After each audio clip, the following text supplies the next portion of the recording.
So, this week's Parsha is Parshas Terumah, and if we had to sum up what Parshas Terumah is about in a really brief nutshell, it's talking about the building of the Mishkan.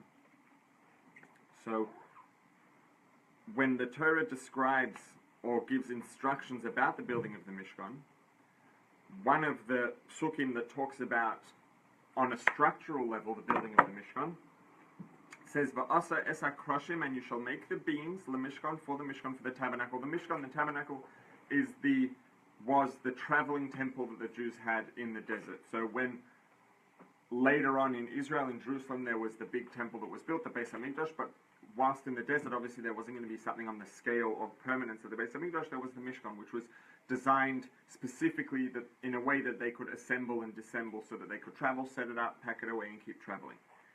So it was made out of beams that were connected together when it was set up, and then when they would take it down, the beams could be separated and packed away.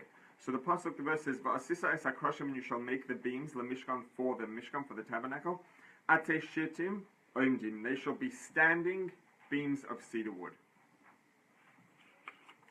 And we're going to go back to something that we talked about in the context of Yud Shvat quite a bit. I didn't talk about it in this class, I didn't teach this class for Yud Shvat, but I'm sure it was addressed. And that is the word shittim. The standard word for cedar wood is eitz erez. What does the word shittim mean, or why would the word shittim be used, and what is the word related to? Where does the word come from, and what does the word mean, and what is it going to teach us in our life today? The word shittim, anybody who speaks Hebrew and anybody who doesn't speak Hebrew but knows anybody who speaks Hebrew has almost certainly heard the word shtuyot. Shtuyot, or if you hang out with Yeshiva Bachim, you'd hear the shtusim is another version of it. Same thing, right? It means probably the simplest and most widely accurate translation in context would be stupidity, silliness, right? Cut out the silliness. Enough with the shtusim, with the shtuyot. Why does it mean silliness, and what does this word mean in other contexts? The root of this word, the shoresh, every word in Hebrew has a root. Generally, it's 3 words, and this is actually a discussion between a lot of different authorities, a lot of different opinions, whether, as a rule, every single shoresh, every single root word in the Hebrew language has to be made up of 3 letters, or whether some could have 2 letters. So there are some who say every single one has 3 letters, and when it looks like 2 letters, it's because it's in the context in which it's used practically, it always, one of the letters is dropped, but there is a 3rd letter, and some will say, no, you can have one shoresh that has two letters. But regardless, any word in Hebrew, you look at the word, even if you don't recognize a word, if you can somehow zoom in and figure out what's the shoresh, what's the root of this word, and usually it's at the center, and then there are prefixes and suffixes that are added on for context to adjust this root word and make it fit into saying what you want to be saying in this specific case. But generally the center of the word, you'll find the shoresh, and if you can figure out what the shoresh is, it can then help you figure out what this word is saying. The shoresh of this word shittim, shtus, shtuyot, comes from the word hataya, which means to turn away, to turn to the side.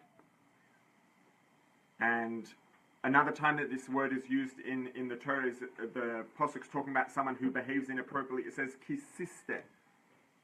Again, the same word, sin tes hey, shita, shtuyot, same root word, when she will turn away, when she will behave inappropriately.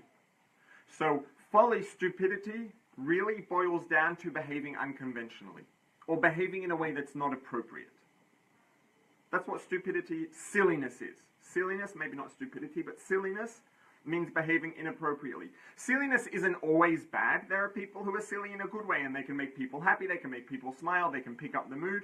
Doesn't mean it's not silly. Silly's not a bad thing. Silly just means off the beaten path, off the center or generally recommended way in which a person should behave. So, and if we were to, I guess, describe this as vertically, if you had a middle path, the way that people generally behave, someone could veer off the path downwards, in a way that's below or inferior to conventional behavior, which would be what one would generally refer to as silliness or stupidity or folly.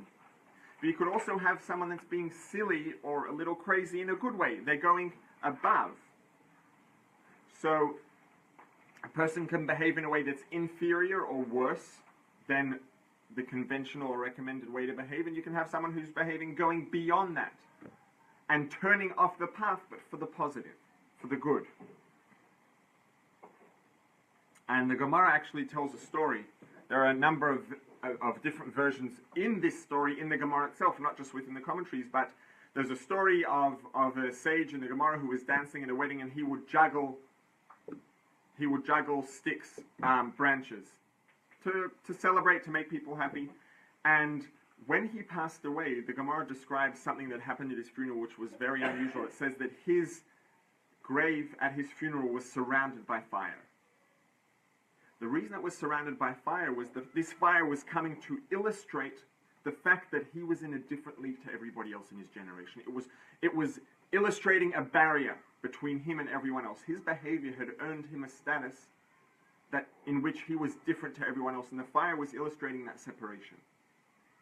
So then the Gemara goes on to describe what did he do to earn this status that he was different, he was in a different league to everyone else, to the extent that his grave was surrounded by fire, which is something that's unnatural.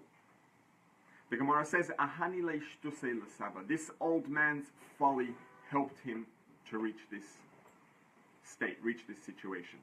Because he did something, generally you don't see older men juggling at Orthodox Jewish weddings. It's not something you see that often, right? So he was doing something unconventional, and people, may have told him, "Oh, what are you doing? It's not befitting for a man of your stature. You're a great sage. You should be more conservative. You shouldn't be behaving in such a silly way." But the Gemara says that his silliness got him to achieve this state where he was in a different spiritual place to everyone else, because he went beyond conventional behavior. Ahani leishtusei l'saba. His silliness helped him to go beyond what can be reached by conventional behavior. So the Mishkan was made out of atzei shittim. Why would the Mishkan be made out of something that refers to folly, to silliness? What is the Mishkan? The word Mishkan means resting place, literally. The Torah says, "Va'asuli mikdash," you shall make for me a sanctuary, "V'shachanti b'soichem," and I will dwell in them. So the Mishkan is a place that we built, we create, as a place in which God's dwelling presence can come and rest, can be present among us. Because the environment that we're operating in, the world that we live in, is one where there is folly, there is a lot which is off the beaten path, perhaps in a downward direction. There's a lot that goes on in the world that's inferior to the way that one should be behaving conventionally. If we want to perhaps take one of the third rule of motion, of Newton's laws of motion, that every action has an equal and opposite reaction, if we want to keep things balanced, we have to apply an opposite force. If we lived in a world where everything was conventional, and there was some good, there was some bad, everything was pretty close to the middle. So if we wanted to oppose the negativity, uplift the negativity, and all the negativity that existed was conventional, would be able to oppose and uplift that negativity by being positive in a way that's conventional. But that's not the case. We look around the world and there's a lot going on. There's a lot of negativity that's not conventional, and that's intense and extreme and large in magnitude. If we want to uplift that, if we want to uplift the world and to oppose all of this negativity, we've got to operate at the same magnitude. We've got to do positive that's not just the beaten path, middle road positive. We've got to do positive that's unconventional. We've got to be prepared to go beyond that which might be considered conventional or conservative or the beaten path in a good direction. We've got to go beyond the beaten path and to be prepared to be a little silly in a good way.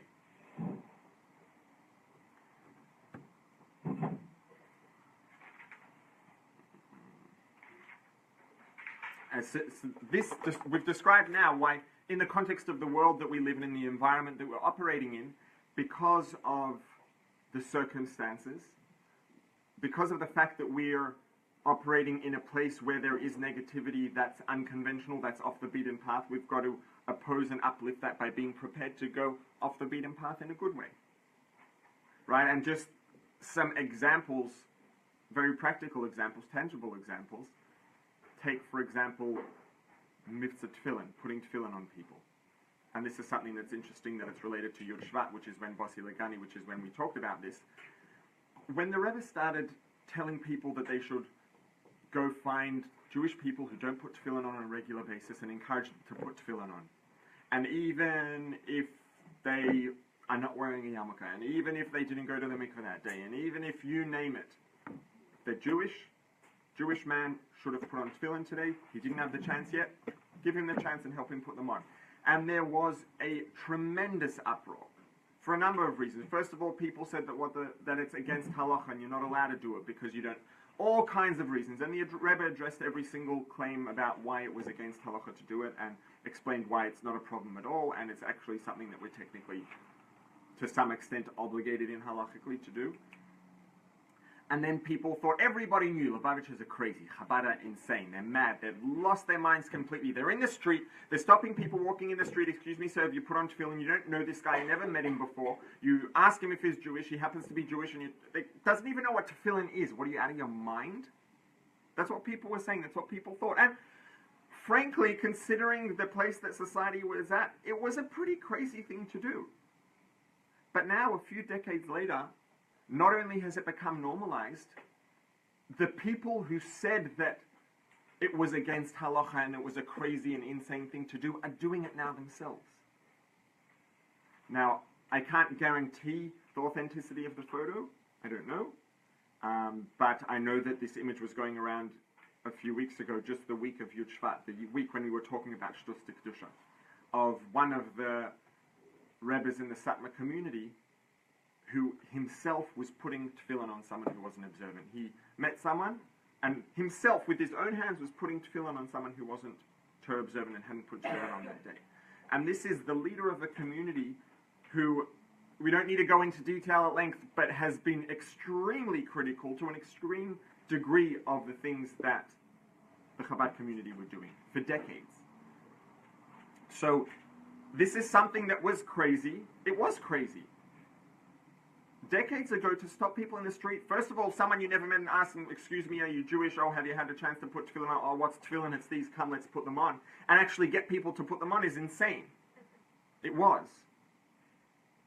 It was a good thing. We lived in a world where there were, at that time, there still are today, but certainly less to an extent, there were people who are Jewish and for reasons that are beyond their choice, because of their circumstances, don't even know what tefillin are. That's something that's off the beaten path. It's unconventional in terms of the way the world is supposed to be operating. So we have to oppose that. We have to be unconventional and oppose that with an equal and opposite reaction, something that's the opposite direction, but of equal magnitude. If there's a scenario where things are so off the beaten path that people don't even know what tefillin are, or people know and just don't have an interest in putting them on, we've got to go in the opposite direction, equally far off the beaten path, and stop these people in the street, or visit them in their offices and try to give them the opportunity to put tefillin on. It was crazy. But crazy is not always bad. There's bad crazy and there's good crazy. If we want to balance out the bad crazy, we balance it out by being good crazy. And then there were many different things, and every time something got normalized, the Rebbe would come and give us something else to do that made us have to be crazy all over again. And that, that's the job, and that's fine. But sometimes we have to be prepared to go out of our box, to step out of our comfort zone and do something that's unconventional, do something that's a little silly. It was a silly thing to do, but clearly it was a good thing to do. Even the people who opposed it, where the Rebbe started Sivas Hashem, the campaign of the army of Hashem, of God's army, of to give children motivation and to make them feel like they belong and to motivate them. And there are ranks in the army, and as children do more things and fulfill more missions, and they rise up in the ranks within this army. And there were people who were critical of it and said, army, it's fighting and it's negative and it has connotations of violence. And the Rebbe went with it and, didn't stop the campaign because anyone else decided that it wasn't a good idea. And just recently, in recent weeks, there have been things going around set up by some of the organizations who themselves were the most critical at the time that the Rebbe did it, that are now doing it in their communities. Instead of an army, it's police, and the ranks that they have are ranks in the police, in the police department instead of ranks in the army. But it's the same thing. So this is something that was criticized and it was silly. It became normal. Something that's silly. We had to be silly at the time because at the time we were opposing something that was unconventional and was in a large magnitude in the negative direction. We opposed it with something that was a little unconventional in the opposite direction. And then that became normal. Now we have to go do something else. Right? If we want to keep balancing out that which is unconventional in the negative, we keep on behaving in a way that's unconventional in the positive. And this applies also, now we're talking more globally. If we're in a world where there is that which is negative, we've got to oppose it by going off the beaten path in the positive direction and being perhaps a little silly or unconventional. The same thing applies personally in the context of each of our lives. Most people probably aren't perfect. Most of us probably don't have a perfectly clean slate. Most of us have probably done at least something at some point in time that wasn't exactly perfect. And this is something that's discussed in the context of tzedakah, right? There's Chazal themselves have said that a person should not mevazvez, a person shouldn't squander more than 20% of their income on tzedakah. It says that if a person gives more than 20% of their income to tzedakah, it's considered to be squandering. But, and this is something that's discussed in Tanya Negeres HaTshuva, in the context of a person's own, when it talks about giving tzedakah as part of the process of tshuva and a part of rectifying the past, it says, well, what if a person feels like the amount of tzedakah they should be giving to rectify or to... The tzedakah itself isn't tshuva. Tshuva is, there's a process halachically that constitutes tshuva. Then what was done often in the past when people would have completed the process of halachic tshuva, they would want to then fast to really top things off and to bring themselves back to a state where they would have been before they did something wrong. Today, fasting is not recommended for most people. Most of us are not going to operate effectively if we're fasting. It's just the way it is. And one of the ways that a person can replace a fast, and this applies to voluntary fasts, not to fasts that we are obligated to do halachically, doesn't apply to Tisha B'Av or Yom Kippur, or B'Tevis or Tani Sester or anything else, but a person can, in some circumstances, buy off the fast, which means a person can give tzedakah in replacement of fasting. Now a person says, well look, I would have really wanted to fast this and this number of days, and if I'm going to buy out that number of fasts, it's going to come to more than 20% of my income. I'm not allowed to give more than 20% of my income to tzedakah. That's called squandering. Well, the question is, if a person was in a situation where someone, God forbid, was unwell, and there was treatment that could rectify the situation in terms of this person's health, this person could become healthy again, but they're going to have to give 50% of their income to cover the cost of this medical treatment. Would anyone hesitate? No one's going to hesitate. It's your health. It's the person's health, the health of the person in question. Say, well, I'm sorry, I made my budget and the budget didn't allocate this much money for medical expenses, so I'm not going to go for treatment. No one's going to say that. So in the context of this discussion, if a person's saying that I feel that for the health of my soul I should be giving this amount of money to tzedakah, it's not being done as charity for charity's sake. It's being done as charity with a reason. What's the reason? The reason is to oppose negativity. If there was something that a person did off the beaten path in one direction, the way to balance that out is to go off the beaten path in the opposite direction. If a person says, well, I've done this and this wrong, but to rectify it, the amount of tzedakah I feel I should be giving is going to be more than 20% of my income, I'm not allowed to. In these circumstances, again, if we're balancing out something that's off the beaten path in a downward direction, we can go off the beaten path in a positive direction. We can give more than that amount of tzedakah because it's not just charity for charity's sake. It's coming to balance out something that's pre-existing.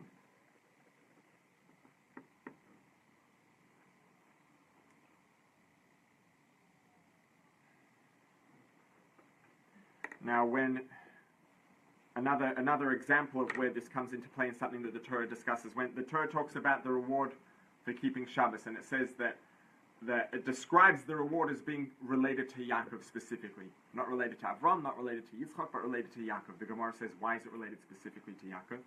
Because when it comes to Avram and Yitzchak, when it describes the inheritance of their children, Hashem talks about the land and the length and the breadth of the land that your children are going to inherit, etc., etc. When it comes to Yaakov, the pasuk says, "Ufaratzta," and you will spread out, you will break out, Yoma v'Kedma, Tzafona v'Negba, west and east, north and south. Why specifically Yaakov more than Avram and Yitzchak? Avram and Yitzchak Avram was told that they were going to get the length and breadth of this land. The length and breadth encompasses the whole thing. Why is that any better than spreading out? Spreading out, when you talk about describe the length and breadth of something, you describe the perimeter that defines it. This is the length, this is the breadth, that defines the area that is enclosed in this perimeter. Spreading out is something that doesn't necessarily have to stop at a perimeter. When you spread out, spreading out describes motion, movement. You're moving outwards. There's growth. So when the way that this is described to Yaakov in the blessings that Yaakov got from Hashem, it's undefined. There may be an initial definition in terms of what constitutes the inheritance, but the pasuk says, "Ufaratzta," and you will spread out, you will break out. The word lifrotz means to break out. It can mean an opening or a break in a fence. Pirza can mean a breaking in a fence. You have a fence, a perimeter, there's a break in the fence, people can get through, get in and out. That's called a pirza. Lifrotz means not just to spread out, but to break out of boundaries. And if we look at the pasuk, this is very interesting. This isn't something that's said in here, but it's something that the Rebbe described once in a Farbrengen. The pasuk says, "Ufaratzta," you will spread out Yoma v'Kedma, Tzafona v'Negba, west and east, north and south. If you're telling someone a way in which they would spread out, generally speaking, things are described systematically. You're giving someone directions how they should be spreading out. Why would it go west and then east and then north and then south? There's absolutely no order. It's not going clockwise. It's not going counterclockwise. There's absolutely no order. It's completely random. And the Rebbe said the reason is because it's talking about ufaratzta, when you break out. Breaking out is something that's unconventional. When Hashem described the inheritance to Abraham, he said, this is the length, this is the breadth, this is the perimeter. Conventional, systematic. When he described to Yitzchak, it was the same thing. When he described to Yaakov, he said, Ufaratzta, you're going to break out. Breaking out is something that by definition is unconventional, and that's exactly what we're talking about. Because it's unconventional, it doesn't have to necessarily always be systematic. Sometimes the very definition of doing something unconventionally means doing something in a way that perhaps is not systematic. Ufaratzta, breaking out, west, east, north, south, just go, break out in every direction. Systems have a time and a place, and conventions have a time and a place. But ufaratzta, when it's time to break out, when it's time to be unconventional, there's a time and a place to not be so systematic as well. And this is why, if we want to be able to make a Mishkan, if we want to make this world into a dwelling place for Hashem, if we want to go all the way, God created a world, a physical world, a material world that's made out of physical mass, physical energy. If we want to fill the mass and energy that this universe is created from, if we want to fill that mass and energy with spirituality, with godliness, and we want to do it all the way, we want to fill every nook and cranny, we want to make this world into a dwelling place for Hashem. And keep in mind, going back to the verse, it says, "Va'asu li mikdash," and you shall make for me a dwelling place. "V'shachanti b'soicham," and I will dwell in them. I will rest in them. If anybody wrote that on an English essay, they'd lose marks. Why? You will make for me a dwelling place, and I will dwell in them. Is it singular or is it plural? Va'asu, and they will make for me. In the literal context of the pasuk, it's talking about what we collectively made in the Mishkan. We together, collectively, as a people, built a dwelling place, a Mishkan. But each of us also can has both the opportunity and responsibility to make our own individual resting place. V'asu li. Each one of them will make for me mikdash, will make for me a sanctuary. And when each one of them makes for me a sanctuary, v'shachanti b'soichem, I will dwell in them, in all of those sanctuaries that each one of these individuals will make. We can make our own person, our own soul, our own body, our own home, our own family, our own immediate environment into a sanctuary. And the verse tells us, Hashem says, when you do that, I will dwell in them, in every single one of them. And because of the world we live in, because the fact is that we are surrounded by unconventional negativity, if we want to do that effectively, if we really want to make ourselves, our bodies, our souls, our environments, our families, our homes into resting places, into dwelling places for Hashem, we've got to be prepared to be a little unconventional, to be a little crazy, a little silly. And that's why it says, just to finish off this thought, when the Torah describes what the Mishkan is made out of, the Pasuk says, "Va'asisa es hakroshim leMishkan," you will make the beams for the Mishkan, the beams that the wall, the primary structural element of the Mishkan is the wall, didn't have a solid roof, right? When you build a house, you think about what are the primary elements that make a house. Chances are the first things you're going to think of are the roof and the walls. So the Mishkan didn't have a solid state, or as a solid state, but it wasn't something that was made out of something as strong structurally as beams. The most structurally solid and strong element of the Mishkan was the walls. And what are they made out of? Atzei shittim oimdim. Standing pillars of folly. Standing pillars of silliness. Standing pillars of craziness. If we want to effectively make both this world collectively as a whole and our own individual worlds resting places, dwelling places for Hashem, we want to make them into sanctuaries. We do that by being prepared to go beyond convention and beyond the system. Question? So obviously when the Rebbe makes a hara, or there's some kind of a directive, something that appears to be out of the norm, we can be confident that it's just the Kedusha. But in our own lives, when something comes to us, and we're not like, how would one of us, who's not a Rebbe, know if it's just the Kedusha or it's just the Kripa?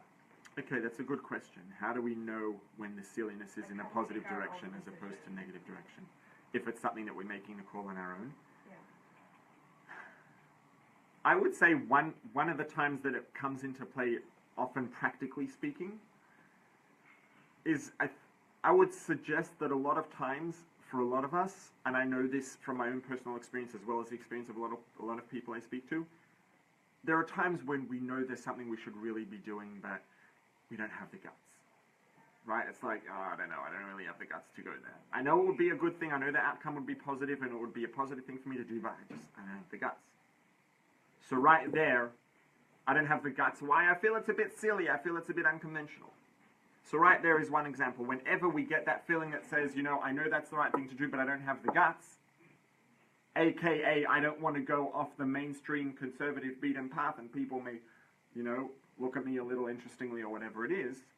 If I know it's the right thing to do, but I don't have the guts, then we have to remember what the Pasuk says, that the Mishkan is built out of Atzei Shittim Oimdim. It's built out of pillars of folly, pillars of being prepared to let go of that which is our comfort zone and that which we feel comfortable doing, and to do the things that we don't have the guts to do.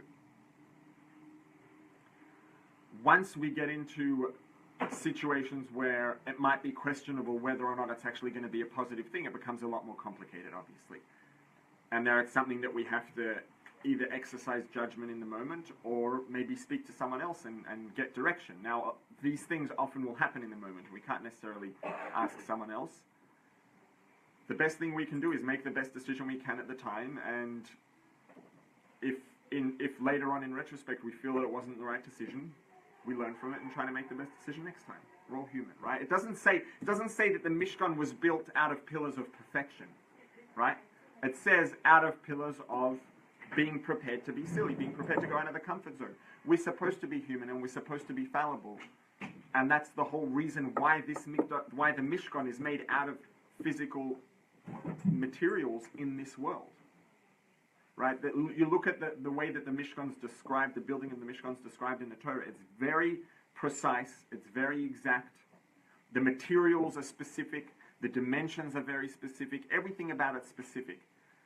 And it's not, the specificity is in the physical dimensions, right? So the material element of this is very important. Why is the material element so important? Because that's what this is all about at the end of the day. It's about the fact that this is something that is in the physical world. And we've discussed this before. The Gemara says that when Moshe Rabbeinu went up on Mount Sinai to get the Torah had been something that was primarily present in the heavens spiritually, and the angels were studying it. Moshe came and said, it's time for me to take this now and present it to people on planet Earth. And the angels got very territorial, and they were, the Gemara describes, they were shooting bolts of lightning at him. The Midrash talks about they were shooting bolts of lightning, and Moshe was freaking out. Hashem said, hold on to my throne, you'll be protected. So Moshe holds on, and then they come and claim, and what, you're going to take this Torah to people? People are imperfect, and they do bad things. So Moshe says to Hashem, what should I say? And Hashem says, well, you're taking the Torah to the Jewish people, you respond. Right? If you feel like this is something that you're worthy of and it's appropriate, you should have a response. And Moshe's response then was, look at what the Torah says. The Torah says, honor your parents. Do you have parents?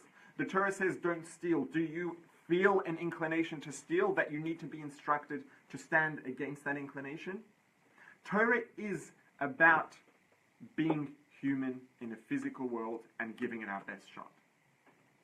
The Torah specifically, and this is and when Moshe made these claims to them, they gave in and they said, you know what, you're right. If we look at what it says in the Torah, it's clearly not speaking to angels. It's clearly speaking to fallible human beings.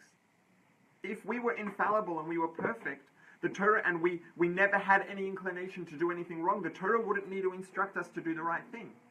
It does instruct us to do the right thing. And it specifically instructs us to stand strong in the face of negative inclinations, because that's what Torah is about. Torah is about people who have negative inclinations and are fallible doing the right thing. So we're supposed to do our best to achieve perfection as best we can, but it's not about being perfect. It's about making an effort and doing the best we can. And if we to emphasize the importance and the priority of the physical element of it and the material, the importance of the material, the space inside in the Beis Hamikdash and the Mishkan, there were several areas, right? There was the courtyard where a lot of the activity went on. Then there was what's called the Kodesh, the holy chamber, which is where the menorah was lit, etc., etc. That's where the shulchan was. Then there's the Kodesh HaKadoshim, the Holy of Holies. This was a place that in the Beis Hamikdash no one ever went in except one person once a year. Kohen Gadol, the most holy, hopefully, person in the community, on the single holiest day of the year would go in one time. This was a place of extreme holiness, a place that was extremely sacred, a place where Hashem's presence was present to a greater degree than anywhere else. One of the ways that this was manifest in a physical sense was the fact that we are told the dimensions that the Aron was built to, the ark that was in the Holy of Holies. But in the Beis Hamikdash, the Kodesh Kodashim was 20 amos wide. And if you would measure from one side, from one wall to the closest edge of the Aron, it was 10 amos. If you would measure from the opposite wall to the closest edge of the Aron to that wall, you would have 10 amos, which is a total of 20 amos. But if you would measure from wall to wall, you would also have 20 amos, which means that the Aron was not occupying any space. But in order for this to happen, in order for you to be able to show with a measuring tape that the Aron was present and not taking up any space, you also had to be able to show with the measuring tape that it was built precisely to the correct dimensions. And if it hadn't been built to the correct dimensions, it wouldn't have had the status that it needed to have in order to not take up space. So the fact that it didn't take up space was an expression of the fact that Hashem's presence was present here to a greater degree than anywhere else in the world. But in order to achieve that, the material element had to be executed effectively, properly, precisely, because it's important. When the Torah says that the Aron has to be such and such a size, it has to be that size specifically, precisely. because it's all about the physical world. It's about the material world, and that's why the angels lost this argument with Moshe Rabbeinu, because it's about us human beings with physical bodies and with negative urges doing the best we can as human beings in a world where we're fallible. Is it so specific because like it's like a mixture of like good and bad, so it's so specific because it tells you like specifically what's good? You know what I mean? I would say that in some circumstances that would be the reason why directions have to be so specific. Here, I don't know if I would say that that applies specifically in this scenario, like the building of the Aron. In general, we have to have very specific directions because we have to know right from wrong, basically, correct? Because yeah, exactly. And that's why it's interesting that you see this discussion or you see a lot of times in Torah there are things that are in Gemara, in Medrash, there are things that are maybe not literal, and then there are people who will come along and explain what it meant, or they may be vague or unclear, and it'll explain what it meant and what we're supposed to learn from it. But there's a rule that when you're giving someone direction, when you're telling someone right from wrong, you're telling someone what they are and aren't supposed to do, there's no room for being vague or beating around the bush or hinting. You have to be very, very clear. You have to be direct and clear and explicit because, like you said, when we need to know right from wrong, we need to know right from wrong. So, 100%.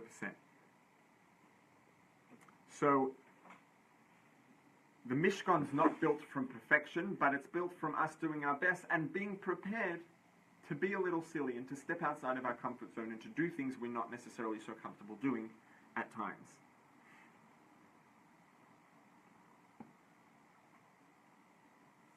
So now, how does this play out practically? It's going to play out practically to different people, depends on the scenario, on the circumstances that we're in. Obviously, when the Rebbe was giving this talk, one of the primary audiences is Yeshiva Bochum, people who are learning Torah. And the people in this room are not Yeshiva Bochum, but people who, to a large extent, are studying Torah.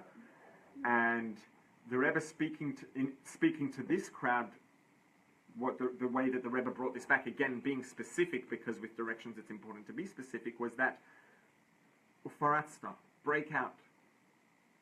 Don't only have a curriculum and set times and this is what I'm going to study and this is what it's going to be. If this is what you're doing and you want to do it all the way and you want to do it to the full extent, go all the way. Be prepared to not just be defined by the length and the breadth. Right? The ultimate reward, the Gemara says, is the ultimate inheritance is the one that Hashem described to Yaakov, not to Avram. Avram was the length and the breadth. This is the curriculum. This is the amount of effort you should be putting in. Then there's Yaakov. To Yaakov, Hashem said, Ufaratzta, you will spread out, you will break out, west, east, north, south, not necessarily systematic, not clockwise and not counterclockwise. Just break out, spread out, go all the way. And what this refers to people whose primary occupation is Torah study, is to just get involved 1,000%. Be in it all the way to the point that it's just, this is what you do, and when you have a spare second, you study a little more. Now again, this may not necessarily apply to the people in this room to the same extent that it applies to Yeshiva Bochum. It probably does not, for a number of reasons. But this is the idea as it applies to someone whose primary occupation is Torah study. Then you'll have people whose primary occupation is work, is business, is pursuing livelihood. And for these people, one of the main things that they'll be doing in Torah mitzvahs, especially someone who is very successful in their pursuit of livelihood, will be to give tzedakah. And the Rebbe says the same thing.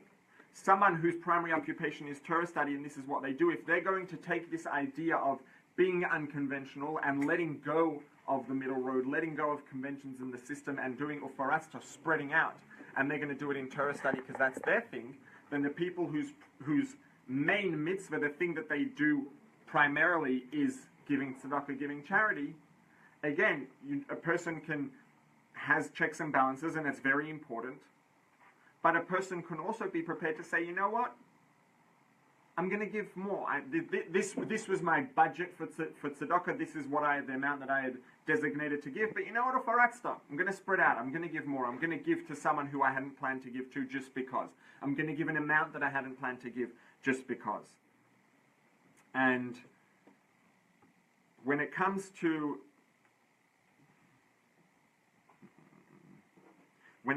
this idea of spreading out and going beyond convention and beyond the system in Torah study, this also applies not only in terms of quantity, and the same thing applies to davening.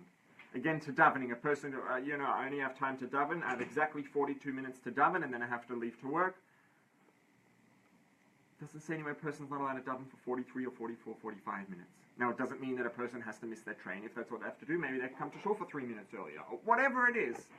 This is a very specific example, and different things are going to apply to different people. But when it comes to doing the right thing, and the bottom line is, realistically, all of us do this naturally. The question is in what? Right?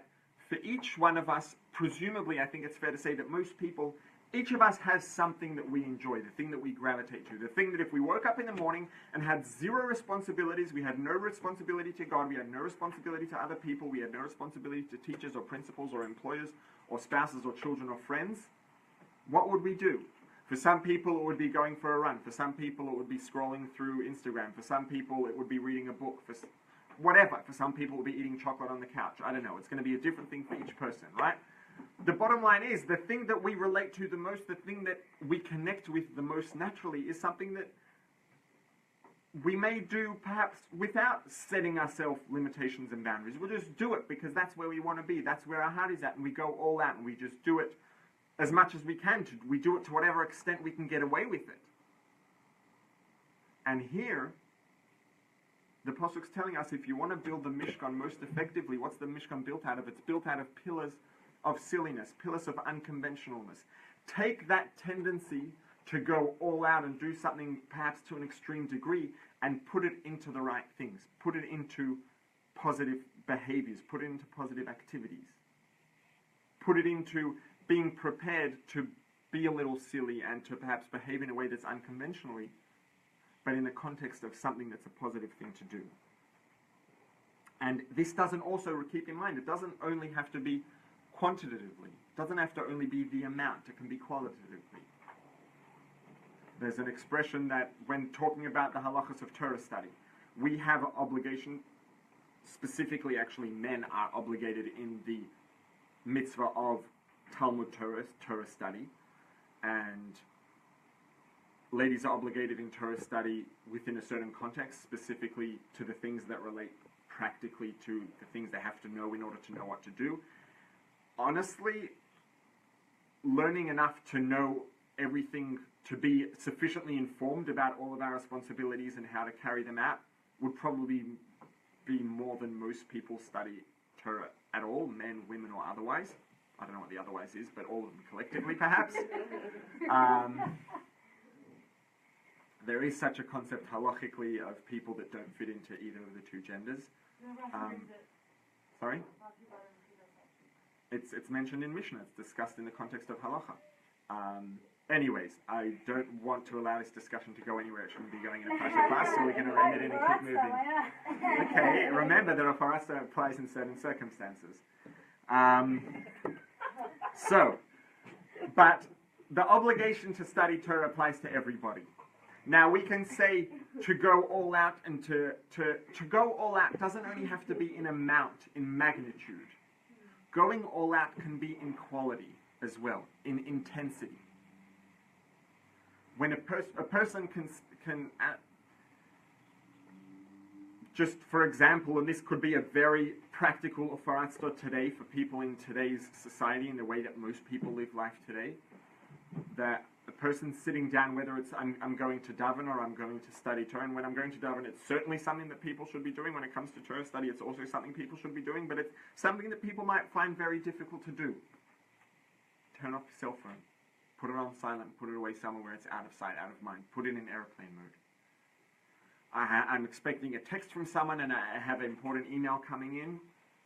I'm not saying that if somebody's, if a guy's wife is expected to go into labor any minute, he should say, I'm going to do a Faratzta and turn off my cell phone. That's not what I'm recommending. But a person may say, you know what, this email that I'm waiting for is important and is a priority, but you know what, Torah study is also a priority and it's also important, and I'm going to turn my cell phone off for these 15 minutes, for these 10 minutes. You know what, I'm not in a position to learn more than 10 minutes, but for the 10 minutes, I'm going to go all the way.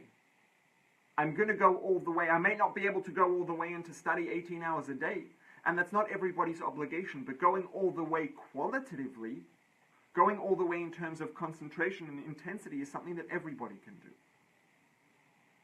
When it comes to davening, different people have different obligations in terms of what they have to say, how much davening they have to say. Certainly when it comes to Torah study, there's variation in obligation of how much time a person has to study, and this is even in the context of men who have an obligation to study Torah, not just in order to be aware of what they should and shouldn't do and how to do it or not do it, but men have an obligation to study Torah for Torah's study's sake. And the obligation is v'hagisa b'yom v'leila. You have to study Torah day and night. So, halachically, technically, every Jewish man is obligated to study Torah 24/7 unless he's doing something else that excuses Torah study at that moment, which includes davening. It includes sleeping. It includes eating. It includes taking care of your health. It includes pursuing livelihood and income to support your family, etc., etc., etc. Anything that is part of life, that's something someone should be doing, is an excuse at that moment to not be studying Torah. But unless a person's doing something that excuses not studying Torah, at least that is a man, he's obligated to studying Torah in that moment. Now, what does that mean practically? So how much time is a man obligated to study Torah practically? How long is a piece of string? How many hours does a person need to work to support his family? How big is the family? How much does the person earn per hour? Etc., etc. So a person who can satisfy all his obligations to himself and his family and everyone else in 3 hours a day, and needs to sleep 7 hours a day to be healthy, and needs to spend 47 minutes to eat and whatever other things he has to do, you have a very clear number of how many hours and minutes he has available to study Torah, and that's the amount of hours and minutes he's obligated to study Torah. And for someone else, it'll be a lot less. To the extent that there's an expression that says that for some people, Perek Echad Shachris, one chapter in the morning, Perek Echad Arvis, one chapter in the evening, is enough to fulfill this obligation. For a person who has to work long, hard hours, is involved in lots of things, and has responsibilities to other people and responsibilities to the community, and doesn't have hours to study, can get away with a very small amount, and be fulfilling his halachic obligation 100%, because that's what he's in a position to do. And there are situations where it could be even less, technically, when circumstances are very extreme. But regardless, a person can put in 100% in the amount of time that they're doing it. And there's an expression it's not an expression, but there's a term, kvius itim la Torah, fixing time for Torah study. And the Frierdiker Rebbe, the previous Rebbe, talking about this, said that if we look at the word kvius means koveya, to affix something. Right, so it's affixing a time, to schedule a time. Kvius itim makes making fixed times. But he said it doesn't only refer to the scheduling and to the making fixed times, it's to being koveya benefesh, to making sure that this time and this Torah study is something that's affixed qualitatively in one's heart, something that this is what I'm doing now and it's affixed, and this is priority number one, and nothing else is relevant when this is what I'm doing. So a person may not be in a position to be ufarasta, to break out quantitatively in terms of amount, because the reality of life is that there are limitations. We live in a real world. We live in a world where practicality is important, and it's neither healthy nor advisable to be completely impractical. Sometimes we can be a little silly and go outside of the boundaries, but we have to also be responsible.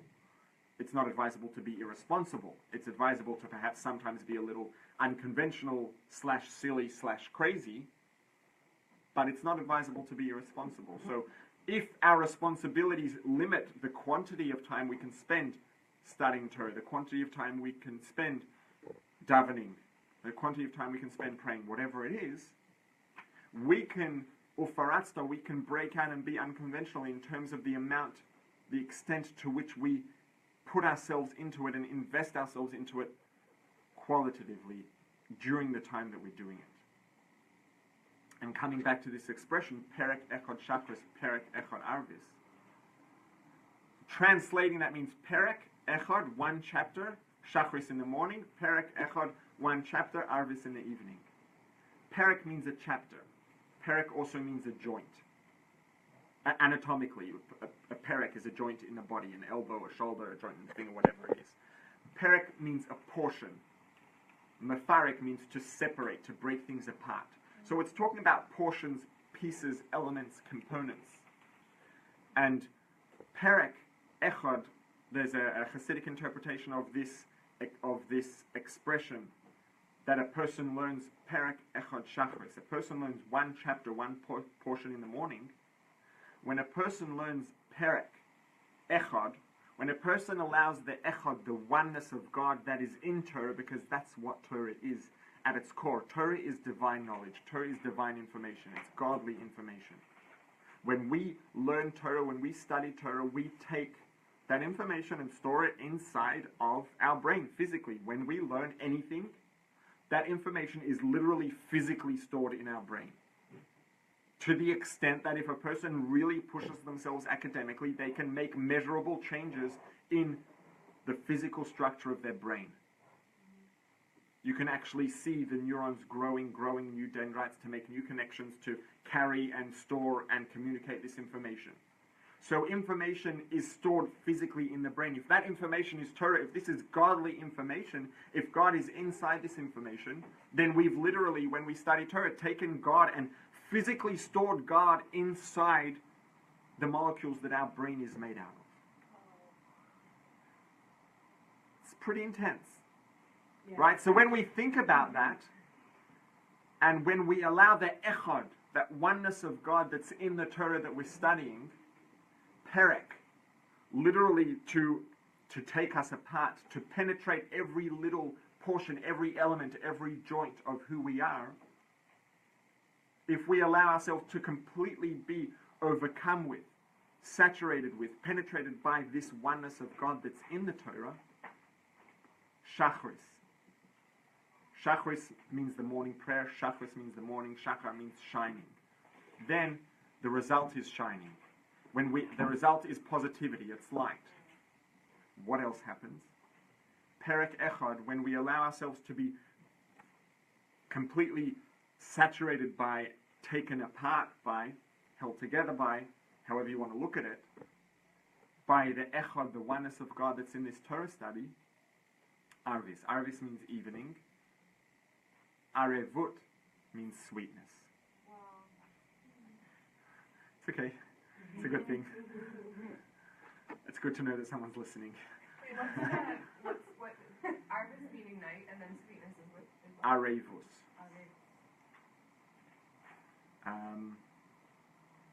The same interpretation is applied to another expression. It says, Kol Yisrael Arevim Zeh Lezeh. All Jews are responsible one for another. And that applies in a number of different contexts. We're responsible for one another from a perspective of social justice. And that means social justice as it's defined by the values of Torah, not as it's defined by any given individual, because then it becomes arbitrary and everyone has their own definition of what social justice is. It also means that we're responsible for one another in terms of one another's spirituality. So we're responsible for one another in terms of doing what we can to help another person financially, to help another person emotionally, to help another person medically, to help another person mentally, and to help another person spiritually.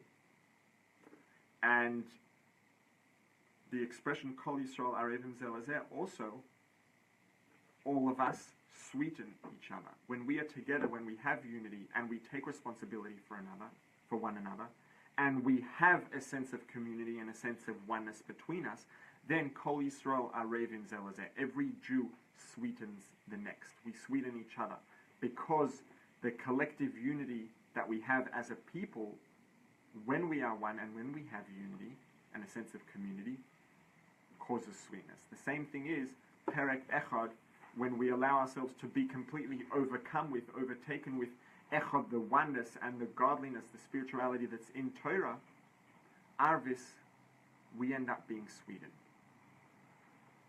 So, Again, the Perek Echad Shachris, Perek Echad Arvis is telling us, number one, halachically, if a person is limited to a very defined amount of time that they have available to study Torah, then they can fulfill their obligation with a limited amount of Torah study, one portion in the morning, one portion in the evening. When that's done correct or in the best way qualitatively, so the Perek Echad means quantitatively one chapter, one portion. The Perek Echad also means qualitatively when the Echad, the oneness, Mefarek, takes us apart, completely takes over every single part of who we are, and we become completely consumed with recognition of this oneness and appreciation of the godliness that's in the Torah.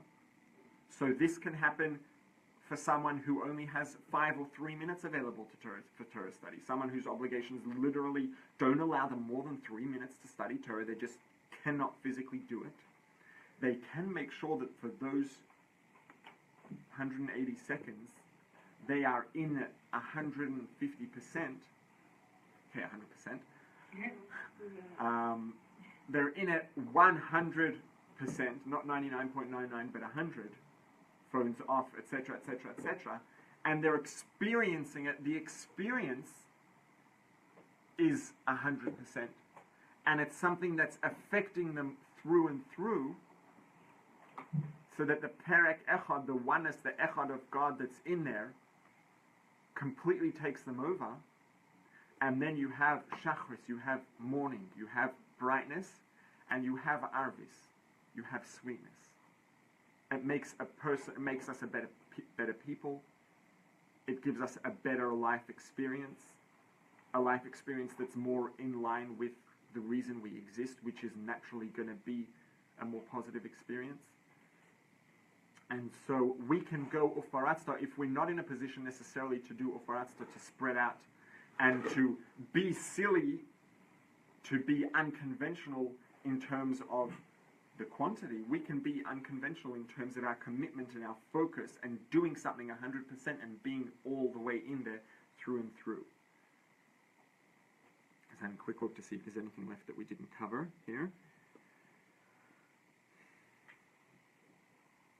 No, I think we pretty much addressed it. So, just bringing this back again to the opening, to how this started in the context of the Parsha. The Parsha Terumah is talking about, it's called Terumah because it starts off talking about the things that people gave, the donations, the contributions people made towards the building of the Mishkan. And these were called Terumot, contributions, donations. And these donations then were described in detail in the Torah about how they were used to actually make the Mishkan. And the Torah says the Mishkan will be built out of Atzei Shittim Ondim, standing pillars of Shittim. Literally, these were cedar wood pillars.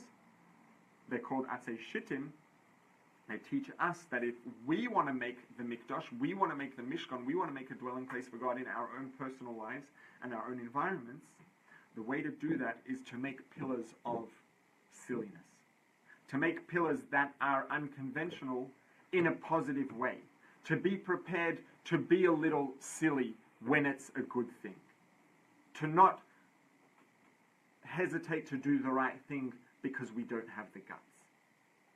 To make Atzei Shittim, to make pillars of silliness, of being prepared to be a little silly when it's a positive thing. And there are people who may tell us off because what we're doing is unconventional, but if it's the right thing, we have to make sure we're prepared to do it regardless.